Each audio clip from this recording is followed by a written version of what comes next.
ఆ రోజు ఆ ముగ్గురు జ్ఞానులను ఆ నక్షత్రాన్ని నడిపిస్తే ఇప్పుడు మనోళ్ళందరి ఇంటి పైన నక్షత్రం ఉండాలట. విగ్రహార్థన గుర్తుంచుకోండి.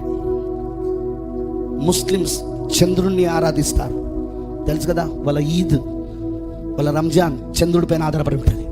హిందువులు సూర్యుని ఆరాధిస్తారు. మన క్రైస్తవులు నక్షత్రాన్ని ఆరాధిస్తారు. ఏమైనా అర్థమైందా?